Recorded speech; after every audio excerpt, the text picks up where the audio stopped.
Hey guys, June is Men's Mental Health Month, so I figured I'd share perhaps the greatest lesson that I learned from my dad's struggle and from my own through my own practice of meditation. The greatest lesson, the greatest help, the greatest pitfall um, that I've uncovered is the willingness or lack thereof to feel. Um, there's this just idea in society that men are not supposed to feel, not supposed to express emotion. Um, my dad certainly was that way. He was a joyful person to be around, but really to his own detriment because he never really allowed himself to express any negative emotions, any sadness or any anger. And the thing is, those emotions don't go anywhere. He stuffed them down, he repressed them, but that negative energy, those negative emotions are going to find their way to the surface one way or another. And so he would successfully repress them for years, and then they would crop up they would manifest and find their way to the surface as a depressive episode. And then he would shove them down again for years on end, and then they crop up as an even more significant major depressive episode. And so this was the case for me too. Throughout most of my 20s, I didn't express emotion at all. I didn't really feel. I just numbed myself through self-medication, through distractions. And it wasn't until my dad passed, until I learned some real lessons through his struggle, and until I started to look at myself through the lens of meditation, that I really understood the importance of feeling and of expressing and honoring emotion.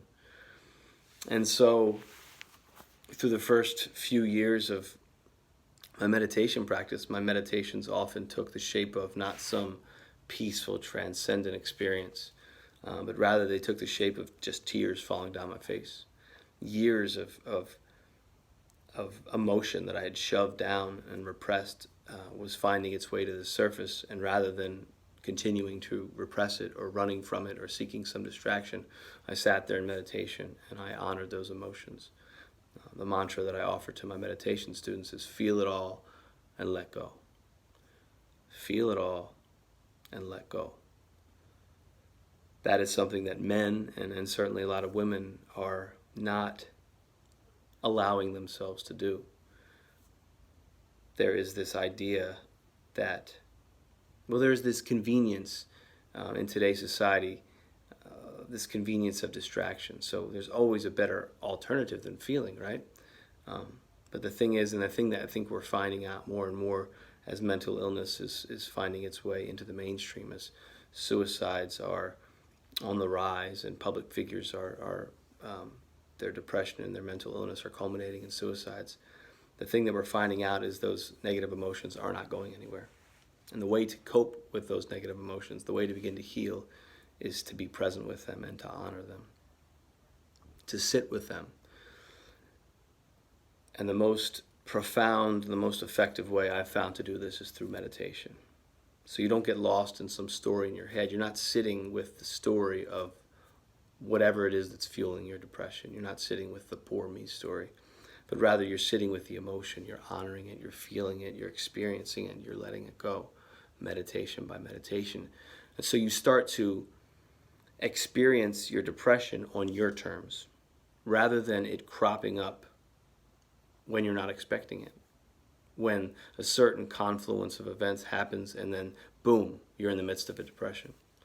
A certain situation arises and boom, your anxiety is just all encompassing and it just grips you. Instead, you're having a daily meditation practice and you're sitting and you're cultivating this quiet or calmer headspace, and you're allowing emotions to rise to the surface, and you're willing to feel them. You're willing to acknowledge them. You're willing to cry if you need to. You're willing to express anger if you need to. And as you do this, you start to let the wind out of the sails of the depression or the anxiety. You start to let the air out of the balloon. And so the reservoir of negative energy, this reservoir of depression and anxiety that you've been carrying around with you, it starts to seep out and dissipate more and more and more. and the hold that the depression and the anxiety had over you, the sway, the way they used to be able to dictate your life, it becomes less and less and less. So you learn not only to cope with depression and anxiety, but you truly learn to heal. But it starts with a willingness to feel.